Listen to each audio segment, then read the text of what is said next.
الحمدللہ رب العالمین والصلاة والسلام علی سید المرسلین اما بعد فاعوذ باللہ من الشیطان الرجیم بسم اللہ الرحمن الرحیم۔ ناظرین، کیا آپ نے ایسے شخص کے بارے میں سنا ہے جو اپنے مرے ہوئے بھائی کا گوشت کھانے والے شخص کی طرح ہے؟ جی ہاں، ایسے لوگ اس دنیا میں پائے جاتے ہیں جو ایک ایسا کام کرتے ہیں کہ ان کا یہ کام بالکل ویسے ہی ہے جیسے کوئی شخص اپنے مرے ہوئے بھائی کا گوشت کھائے۔ جی ہاں، وہ لوگ کون ہیں اور وہ کام کیا ہے جس کو مرے ہوئے بھائی کا گوشت کھانے کی طرح قرار دیا گیا ہے؟ آئیے قرآن کریم کی روشنی میں سنتے ہیں۔ اللہ تبارک و تعالیٰ پارہ 26 سورہ حجرات آیت نمبر 12 میں ارشاد فرماتا ہے وَلَا يَغْتَبْ بَعْضُكُمْ بَعْضًا، اور ایک دوسرے کی غیبت نہ کرو۔ أَيُحِبُّ أَحَدُكُمْ أَن يَأْكُلَ لَحْمَ أَخِيهِ مَيْتًا فَكَرِهْتُمُوهُ، کیا تم میں کوئی یہ پسند کرے گا کہ وہ اپنے مرے بھائی کا گوشت کھائے تو یہ تمہیں گوارا نہ ہوگا۔ جی ناظرین، اس آیت کی روشنی میں ہمیں یہ معلوم ہوا کہ ایک دوسرے کی غیبت کرنا بالکل ایسے ہی ہے جیسے کوئی شخص اپنے مرے ہوئے بھائی کا گوشت کھائے، کہ جس طرح کسی انسان کے گوشت کو کاٹا جائے تو جیسے اسے تکلیف ہوتی ہے، بالکل اسی طرح اس شخص کو بھی تکلیف ہوتی ہے کہ جس کی آپ پیٹھ پیچھے برائی بیان کریں، یا جس کے کسی آپ ایسے عیب کو سب کے سامنے بیان کریں جس کو وہ لوگوں سے چھپاتا ہو، یا سب کے سامنے آپ اس کا ذکر ایسے الفاظ میں کریں کہ جو اسے ناگوار گزرے۔ تو یہ غیبت کرنا، ایک دوسرے کی پیٹھ پیچھے برائی بیان کرنا، یہ بالکل ایسا ہی ہے کہ جیسے کوئی شخص اپنے مرے ہوئے بھائی کا گوشت کھائے۔ اور یہ غیبت کرنا ایک ایسا گناہ ہے کہ جس میں عام طور پر بہت سے مسلمان ملوث ہوتے ہیں،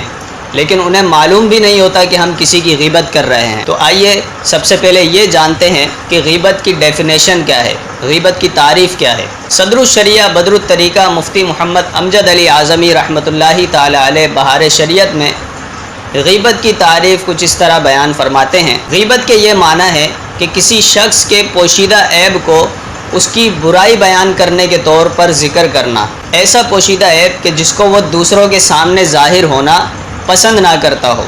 تو کسی شخص کے اس طرح کے عیب کو اس کی پیٹھ پیچھے لوگوں کے سامنے بیان کرنا، یہ غیبت کہلاتا ہے۔ غیبت کی بہت ساری مثالیں ہیں کہ عام طور پر انسان اس طرح کے کلمات کہہ رہا ہوتا ہے لیکن وہ اسے غیبت نہیں سمجھ رہا ہوتا، اسے معلوم نہیں ہوتا کہ جو کلمات میں کسی کے بارے میں کہہ رہا ہوں کیا یہ بھی غیبت میں شمار ہوں گے یا نہیں ہوں گے۔ جیسے مثال کے طور پر کسی شخص کے بارے میں یہ کہنا کہ یار وہ تو بہت زیادہ باتونا ہے، وہ تو بہت باتیں کرتا ہے، پکا دیتا ہے، یا کسی کے بارے میں یوں کہنا کہ اس کی زبان دیکھیے اتنی لمبی گز بھر کی اس کی زبان ہے، جب دیکھو ہر وقت کینچی کی طرح زبان چلاتا رہتا ہے۔ یا کسی کو پیٹھ پیچھے ٹھنگنا کہنا یا لمبو کہنا یا موٹو کہنا، تو یہ ساری مثالیں غیبت کی ہے۔ یہ وہ کلمات ہیں کہ جو بول کر انسان غیبت جیسے گناہ میں مبتلا ہو جاتا ہے اور اسے معلوم بھی نہیں ہوتا کہ میں کسی کی غیبت کر رہا ہوں۔ پھر اگر کسی شخص کی اس بات کی طرف توجہ دلائی جائے کہ جناب آپ تو غیبت کر رہے ہیں، تو وہ آگے سے یہ کہتا ہے کہ میں غیبت نہیں،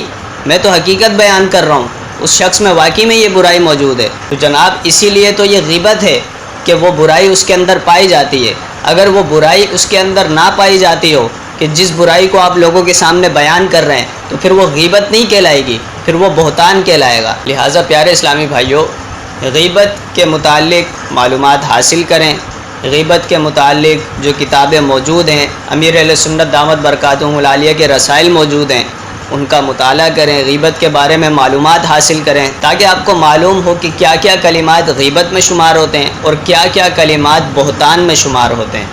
اللہ تبارک و تعالیٰ سے دعا ہے کہ اللہ تبارک و تعالیٰ ہمیں علم دین حاصل کر کے اس پر عمل کرنے اور اسے دیگر مسلمانوں تک پہنچانے کی توفیق عطا فرمائے، اور اللہ تبارک و تعالیٰ ہمیں لوگوں کی غیبت کرنے سے بھی محفوظ فرمائے اور لوگوں کو ہماری غیبت کرنے سے بھی محفوظ فرمائے۔